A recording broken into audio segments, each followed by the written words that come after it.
Well, George, thank you for agreeing to do this interview. Could you tell us a little about yourself and how you joined Eternity? Of course. Thank you very much, Stoyan, for having me here.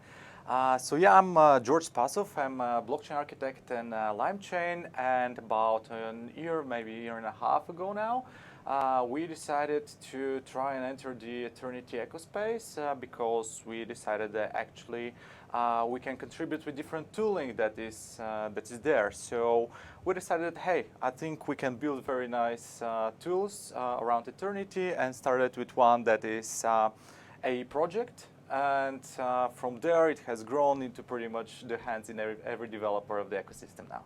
Cool. Can you tell me a little bit? I know that you have experience with building this kind of tooling. Can you tell me a little bit of your relevant experience to why you're the right person for the job? Oh yeah. Well, I have been in the blockchain space for around 3.5 years now. Pretty much like everyone that's into blockchain development has started. I have started with Ethereum. And back in the days of Ethereum, I made another tool called Lime, pretty much out of necessity because there was not sufficiently good tooling for Ethereum. It was very heavily adopted back then by developers, and then I got approached by different people in Eternity. I saw that their same tool is lacking, and hey, I have done this already, and I can contribute with this, and I know what are the different drawbacks, and I know where are the pitfalls, so I can navigate safely through them. So this is how this all came to be. Great. So now I have a more specific question to what you're doing. I know that you have at least two personas that are relevant to, or audiences that are relevant to the tools that you're building. One is the people who have prior blockchain development experience with Ethereum or some other smart contract platform, and then the other persona is people who have development experience but have not worked with blockchain. And my question is, what are you doing to attract each audience? And in one case, there are people that haven't done this before, and the other one it's kind of they have some experience with Ethereum or whatever. How do you? It's different things. One is you're tracking someone that's never done something. The other one is like you're trying to lure somebody over that that's done it elsewhere. What are you guys doing to make them start building? Pull them in. Pull them in exactly. And keep them. Pull them in and keep them. Tie them in. Well, truth be told, I have always employed this more of an entrepreneurial approach toward the things that I'm building, which pretty much means that I'm trying to test stuff and I'm trying to imagine who I'm building for. I'm not like just blindly building stuff.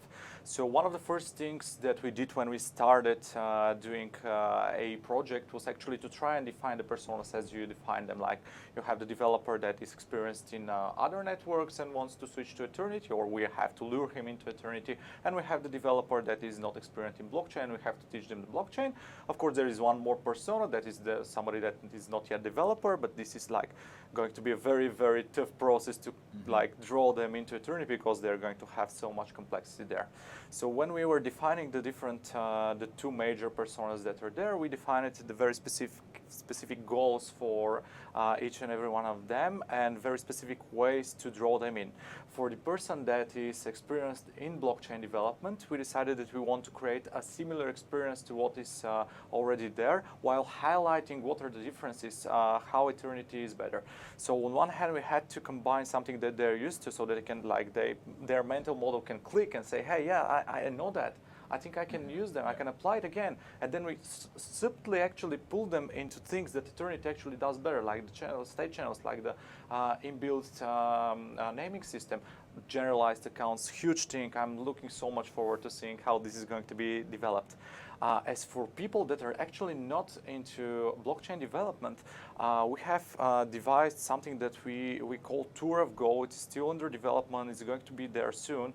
And it's something that different programming languages have done when they were tasked with just teaching people these languages. Like it's tour that comes from the very basic things of the development process and then going into the more hard parts. So through one tool called Playground, we want to integrate this tour and actually allow people to experience from the very basic things to the hard things of Eternity, and in the process learn hopefully through some playing again, some gamification there.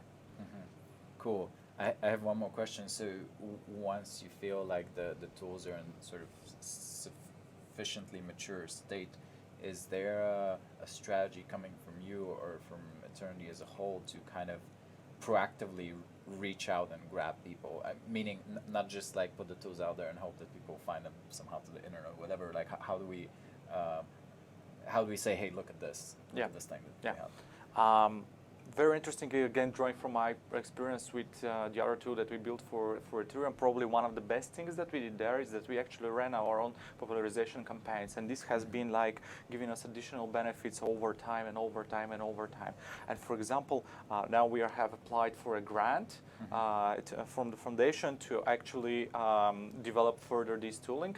One portion of this grant is specifically for popularization, specifically for either going to conferences, showcasing this, sponsoring hackathons, showcasing this, or just plain old like digital marketing this. So I think this is super important. We have already embedded this in our future grant proposal. So hopefully you're going to be seeing much more in a project all around the world. And when should I expect this? Like, how soon are we talking here? The marketing, the popularization stuff? Well, pretty much probably in no more than a month after the grant is approved. So the grant approval is not up to me, but yeah, whenever the grant is approved. But once we have the money, doing it is up to you. Exactly, exactly. And this is going to be very, very direct because we want to draw as many people giving feedback, iteration loop, so that we can make it better. Okay, great. Well, thank you very much for coming, very much, Stoyan. Stepping in to do this interview, and looking forward to checking out the mature version that's going to be pushed out. Okay. Thank you.